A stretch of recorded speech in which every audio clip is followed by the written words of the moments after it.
Hey, I'm Kira, and I love to share what's on my heart. This isn't church, by the way. Like, I'm not a pastor, I'm not a teacher, I'm not trying to be. Jesus radically transformed my life, and I use this podcast to document what I've been reading, studying, and learning as I'm making my way through the Bible. Like, this podcast is like me looking in a mirror and reminding myself that there is great grace, unconditional love, and absolute freedom that comes from following Jesus. And so currently I'm in Acts 27. And if you recall from the last episode, Acts 26 ends with Paul still in Caesarea, where he had been in prison for 2 years under Governor Felix before being tried before Festus and King Agrippa in Acts 27.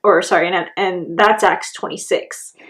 Acts 27 likely occurs within a few weeks to a few months after his hearing. And I know I've mentioned this before in the series, but as 21st century American readers, it's so easy to lose sight of the culture and the context of what we're reading. Like, we're so far removed from first century the Greco-Roman world, that some details just don't stand out the way that they would have back then. And so with that in mind, we're about to dive into a lot of nautical lingo, a lot of sea talk, a lot of ship talk. All right, so buckle up, starting in verse 1. When it was decided that who's we? Well, this implies that the author of Acts, Luke, is here. He joined the party. When it was decided that we were to set sail in Italy, they handed over Paul and some other prisoners to a centurion named Julius of the imperial regiment.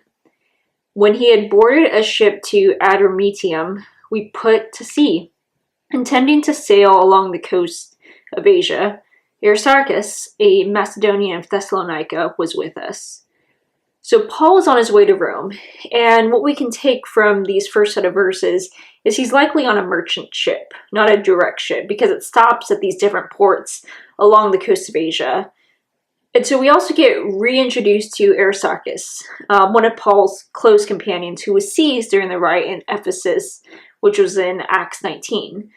Paul will later refer to him as a prisoner as he writes the book of Colossians in Rome. And yes, Paul was going to get to Rome just as God has promised. Verse 3.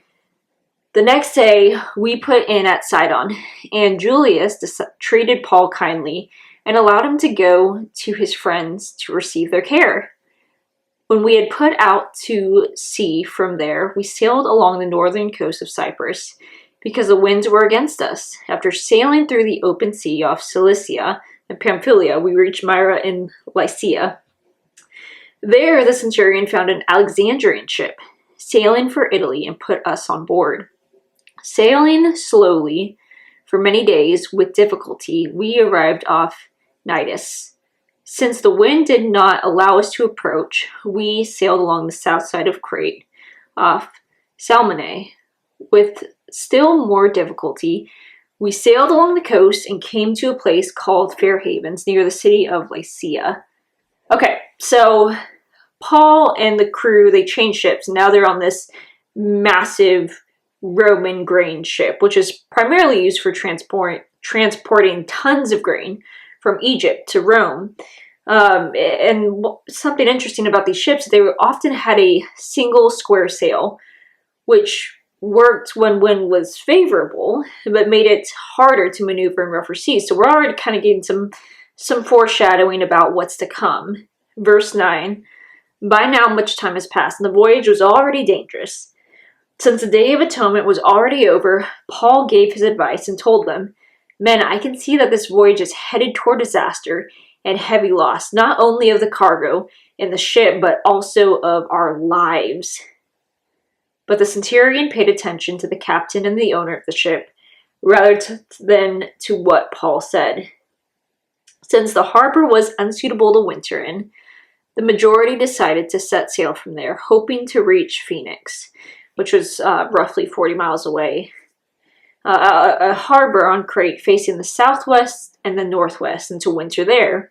When a gentle south wind sprang up, they thought they had achieved their purpose. They weighed anchor and sailed along the shore of Crete. But before long, a fierce wind called the northeaster rushed down from the island.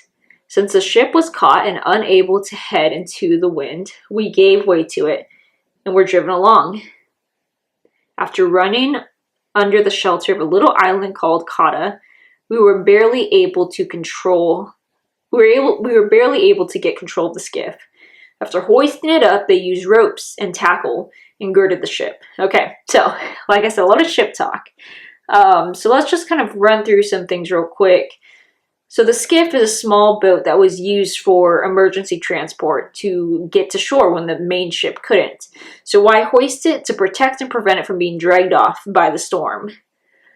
Similarly, the use of ropes and tackle being the ship's equipment, is to brace the main body of the ship, preventing it from being split open or collapsing under the intense pressure of the storm. Like, can you imagine like the fear that would flood your bones? Like, you're trying to keep this ship together. So continuing on, fearing that they would run aground on the Syrtis, they lowered the drift anchor, and in this way they were driven along. So the drift anchor is a small anchor thrown out behind the ship to slow the ship's drift. This would allow the crew to ride the storm out with more control over their position. At least, like, this was the intention. Again, we're just seeing that there's a lot of things that are not going so great.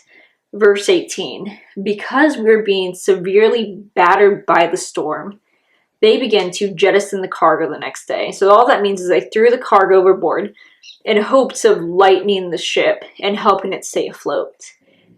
Verse 19, on the third day, they threw the ship's tackle, right? And again, a ship's tackle, this is the ship's equipment. So like, that's a moment just showcasing the extreme level of desperation. They threw the ship's tackle overboard with their own hands. For many days, neither sun nor stars appeared, and the severe storm kept raging. Finally, all hope was fading that we would be saved. Since they had been without food for a long time, and I'm guessing probably because either they were extremely seasick or, again, with the anxiety running through their systems, just unable to eat. Since they had been without food for a long time, Paul then stood up among them and said, "You men should have followed my advice not to sail from Crete and sustain this damage and loss. Now I urge you to take courage, because there will be no loss of any of your lives, but only of the ship.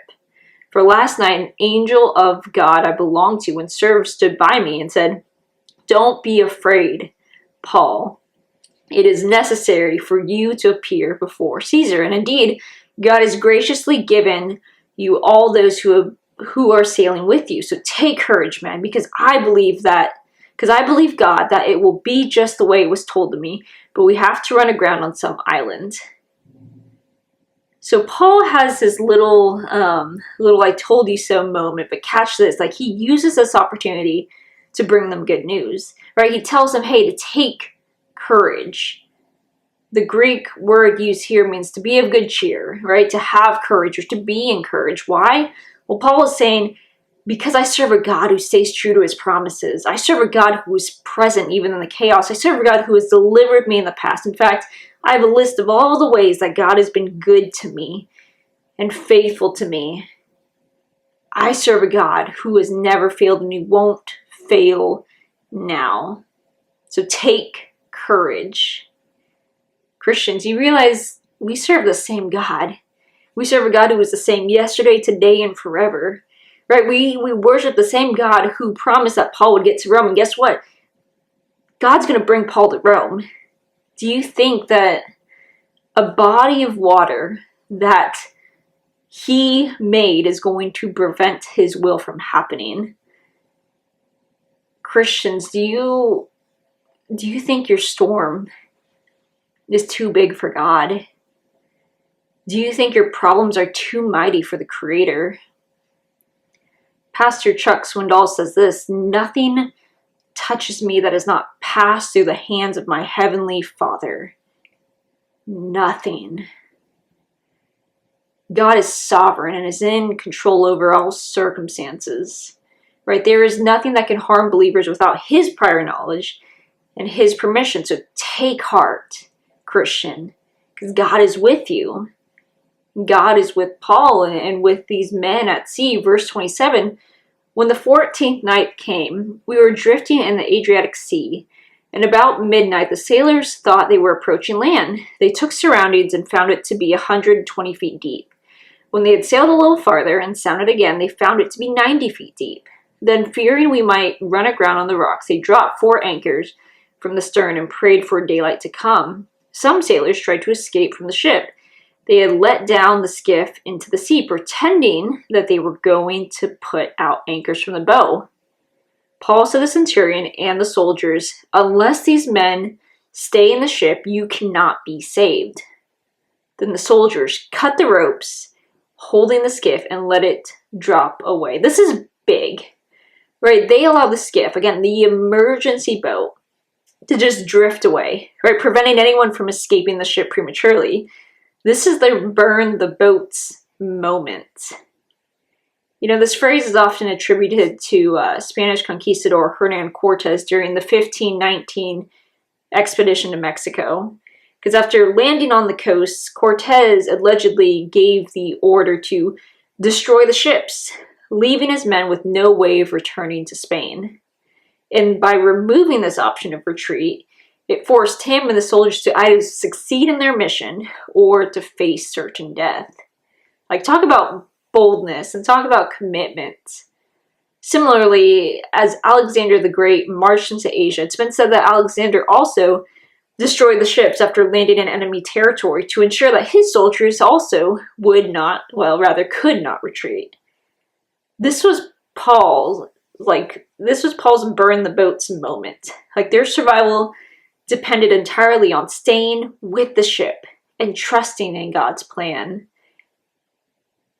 I've seen this play out in my own life, and maybe you can relate. But I feel like sometimes we have this, we say with our lips that we trust God, but sometimes our actions reveal the hesitancy and the nature of our hearts. Like, I trust you, God, but also, let me hang on to my backup plan. Let me hang on to my skiff. I know I've shared this before, but for me, that's my finances. Like, I'm always thinking about how I can earn more so I can save more. In the past, and I'm not proud to admit this, but this is transparency for you. In the past, I chose rebellion over obedience because faith just felt too risky. Like, I spent years not giving to my local church because my money was my skiff, and I refused to just cut it and to trust God.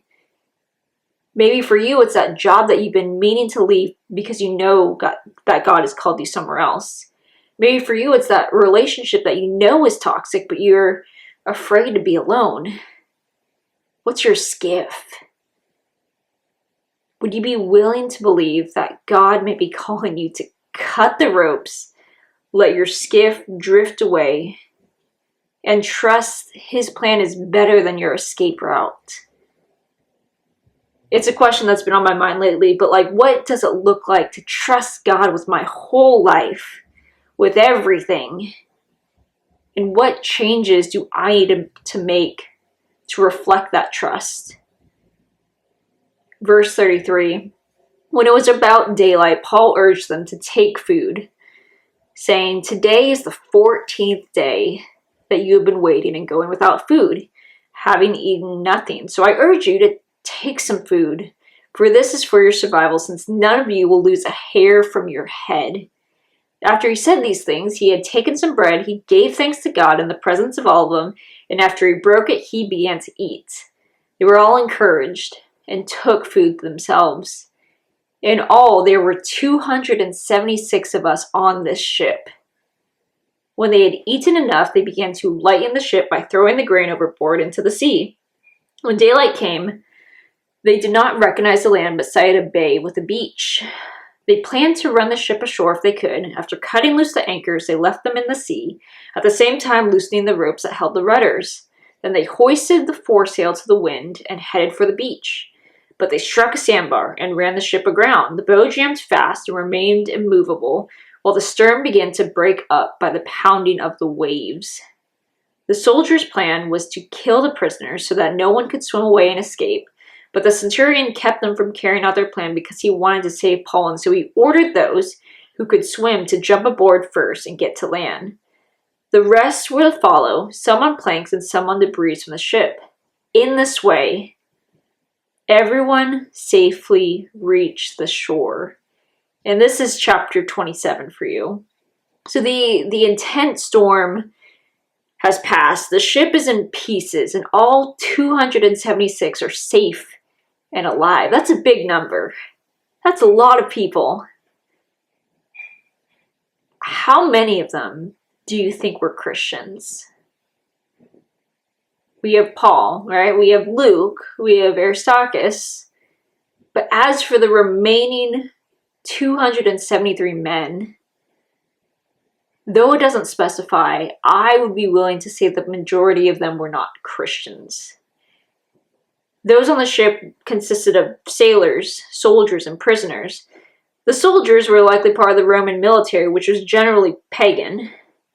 The sailors and prisoners may have come from various backgrounds, but many of them would not have been Christians just due to the historical and religious climate of the time. And like we've talked about this through this Acts series, right? The dominant beliefs included polytheism, emperor worship, and mystery religions. But check this out. All these men were blessed by their proximity to Paul, right? Being near to Paul allowed them to be recipients of God's mercy. While everyone else was in a panic, Paul encouraged them to stay together. Paul urged them to eat and regain their strength. Paul openly gave thanks and praised God in front of all of them, right? He spoke life when they only saw death. He spoke encouragement when everyone else wanted to give up. Paul remained at peace and confident even in the storm. Why? Because he knew his God. He knew what his God could do. And so, question for you, Christian, do you know yours? Do you know the same God? Do you have the same trust that Paul has, where you can remain patient, peaceful, and confident even in the storms?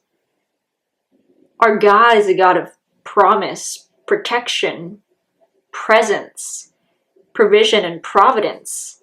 And we see the Spirit work through Paul's leadership, in which every single person survived the shipwreck. 276, they all survived.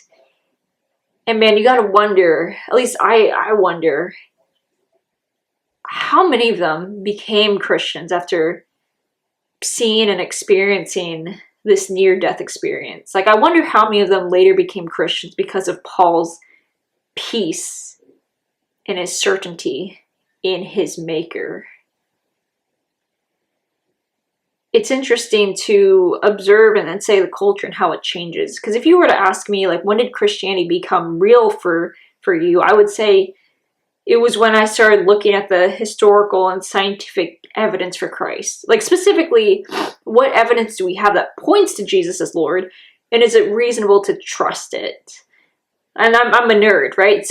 So that worked for me. I was able to just see like a plethora, an overwhelming amount of evidence to point that the Christian worldview is the most accurate representation of reality.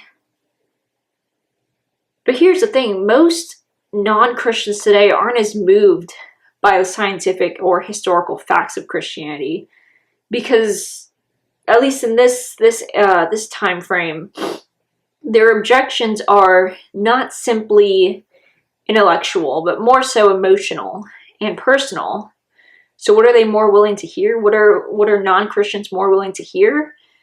Stories over facts.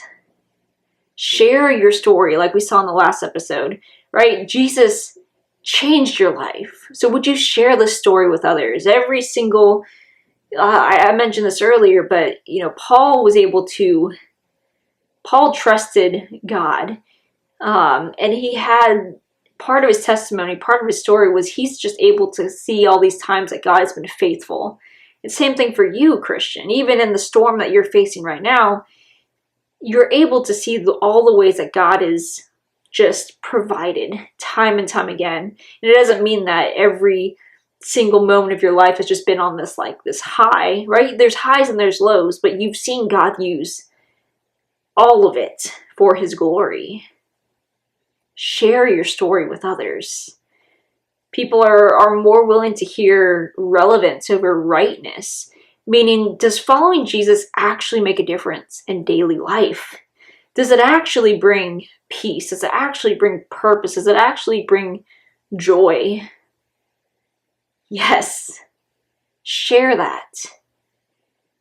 Many are looking for that everlasting peace. Many are looking for that fulfilling purpose. Many are seeking, many are on the search for joy. Christian, you have that.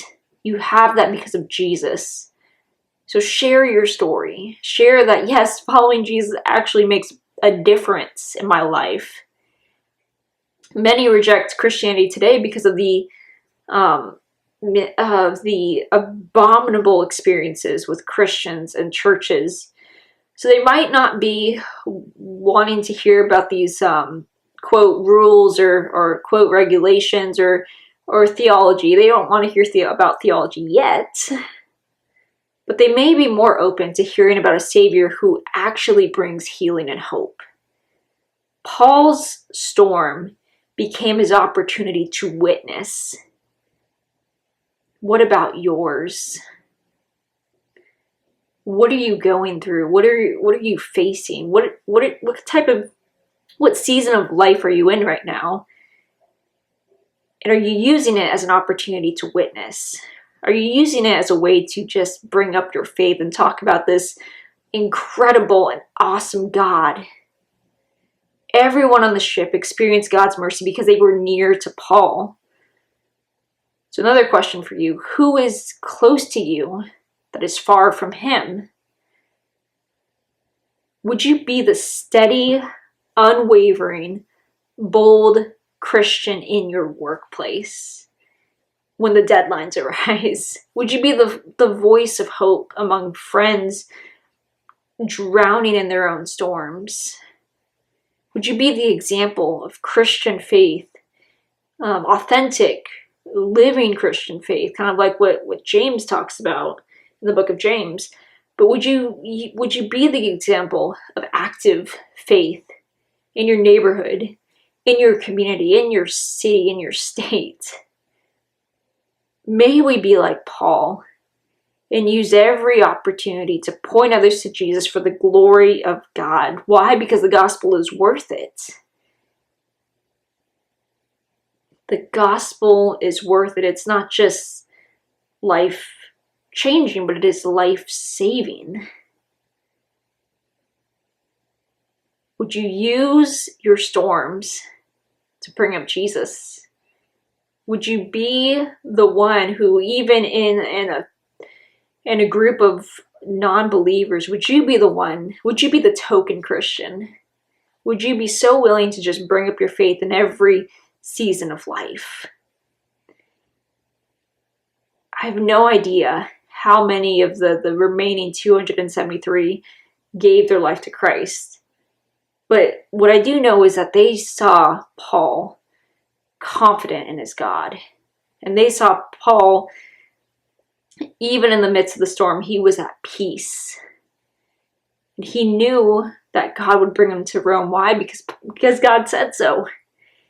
And this God, he doesn't fail. He always stays true to his promises. Would you trust that this is the same God that we serve today? My non-Christian friend, I just want to talk to you real quick. And I just want to end by saying there is hope and there is healing found in the gospel alone. And I just want to invite you to see who this Jesus is. Jesus changed my life, and he can change yours too. There is certainty. There is peace. There is joy. There's hope. There's purpose. There is salvation found only in Jesus alone. So would you come and see what this Jesus can do? I love you guys.